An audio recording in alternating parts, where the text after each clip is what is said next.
tangkap ya, bahwa rencana penculikan itu berasal dari Bung Karno. Kami semua mahasiswa, terutama kami di UI pada tahun 66, itu melihat juru selamat kita adalah Pak Harto. Pak Harto, Sarwo Edi, Darsono, segala macam jenderal-jenderal itu. Saya pernah bilang pada Pak Beni di tengah-tengah wawancara saya dengan beliau beberapa kali, saya bilang, Pak Harto hebat ya. Bung Karno itu berkuasa cuma 6 tahun loh. Coba lihat, proklamasi kemerdekaan, kabinet presidensial, Bung Karno eksekutif presiden. Bulan November, berapa bulan itu dari 17 Agustus, keadaan berubah menjadi sistem parlementer. Perdana Menteri Syahrir, Perdana Menteri pertama. Sejak itu Bung Karno adalah lambang. Orang suka kacau itu, menyebut Soekarno berkuasa dari 45. Nggak betul. Soekarno menjadi presiden yang eksekutif itu kembali tahun 59, 5 Juni atas dukungan Angkatan Darat.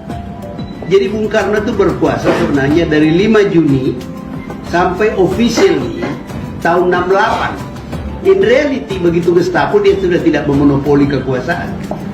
So, Soeharto, TNI, Angkatan Darat itu sudah lebih menentukan dari Soekarno.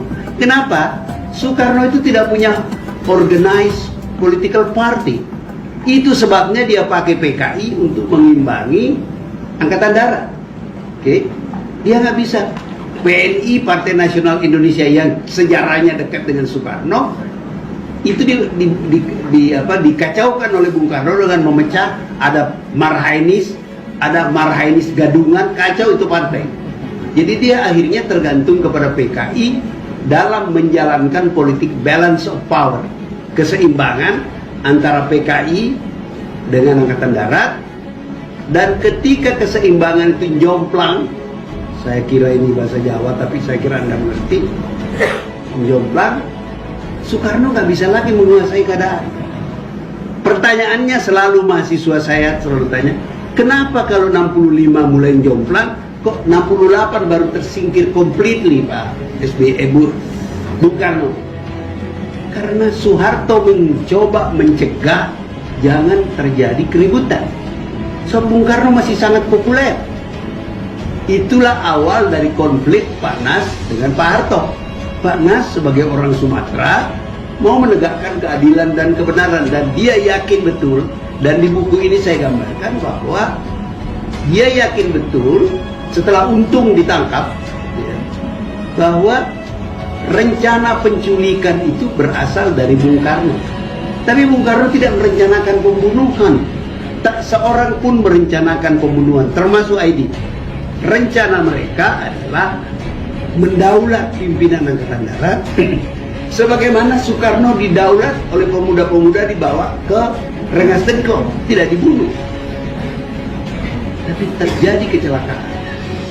Bagaimana kecelakaan itu saya gambarkan di buku ini. Jadi Pak Harto itu hebat sekali. Makanya saya ingin katakan kepada para cendekiawan muda, marilah kita melihat Bung Karno dan Pak Harto dalam konteks waktu. Bung Karno was a great man. Hebat dia. Kita bisa mempelopori Indonesia merdeka dan dia didukung oleh rakyat, didukung oleh pemuda. Tapi ketika dia memasuki bidang mengadministrir negara, dia nggak dipersiapkan untuk itu. Kacau balau kita sejak tahun 59 ini, sampai terjadi Gestapo. Pak Harto, saya bukan orang komunis, saya anti komunis, terutama pada waktu itu melihat terornya PKI, terornya Lekra dan sebagainya.